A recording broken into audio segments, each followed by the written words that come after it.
सो आज के current affairs में सबसे पहले है state of world population report, जिसको रिलीज करता है यूएन पॉपुलेशन फंड। और 2025 की रिपोर्ट का नाम था द रियल फर्टिलिटी क्राइसिस।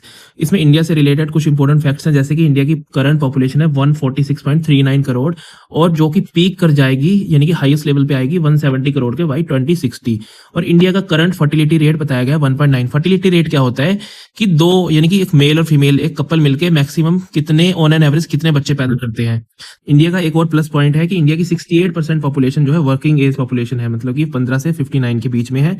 और ऑल दो पूरे इंडिया का ओवरऑल फर्टिलिटी रेट नीचे गया है, लेकिन बिहार, मेघालय और यूपी का fertility rate again replacement rate यानी कि 2.1। रिप्लेसमेंट रेट वो रेट होता है जिसपे पॉपुलेशन स्टेबल रहती है, यानी कि ना बढ़ती है ना घटती है। तो इन स्टेट्स की पॉपुलेशन अभी बढ़ रही है, बाकी सभी स्टेट्स की रिप्लेसमेंट रेट से नीचे है। नेक्स्ट इज टीएलपी यानी कि transient lunar phenomena. The Hindu में एक छोटा सा आर्टिकल आ रखा था। ट्रांजिएंट लूनर फिनोमेना क्या होते हैं? बेसिकली मून की सरफेस पे यानी कि चांद की सरफेस पे कुछ शॉर्ट लिव्ड इवेंट्स होते हैं, जैसे कि फ्लैशेस ऑफ लाइट की फ्लैशेस होना, या फिर ग्लो होना, हेजी ग्लो होना, या फिर अनयूजुअल कलर के पैचेस देखे जाना। तो ये एक बहुत बड़ी मिस्ट्री है। इसके अलग अलग रीजंस बताए गए हैं, प्रिडिक्ट किए गए हैं, जैसे कि हो सकता है कि वहां पे रेडॉन और आर्गन जैसी गैसेस रिलीज होती हों बिकॉज ऑफ ग्रेविटेशनल प्रेशर, या फिर मेटेरॉइड इंपैक्ट की वजह से भी ऐसा हो सकता है।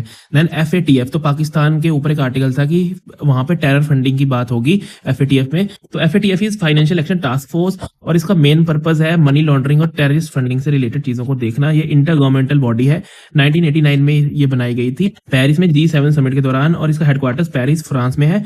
और करंटली 39 मेंबर्स है, और इंडिया इसका मेंबर बना था 2010 में। देन कैराबिट बीटल, इसको ग्राउंड बीटल भी बोलते हैं, और रिसेंटली ये बोला गया है कि ये एक अच्छा बायो इंडिकेटर साबित हो सकता है सोइल में, यानी कि मिट्टी में माइक्रोप्लास्टिक को इंडिकेट करने के लिए। Then Malabar gliding frog, recently एक रेयर फ्रॉग देखा गया था, और इसका नाम है मालाबार फ्लाइंग फ्रॉग या फिर ग्लाइडिंग फ्रॉग। इसकी स्पेशलिटी है कि ये हवा में ग्लाइड करता है, 9 से 12 मीटर की ये जंप लगा सकता है टोज के बीच के वेब को यूज करके।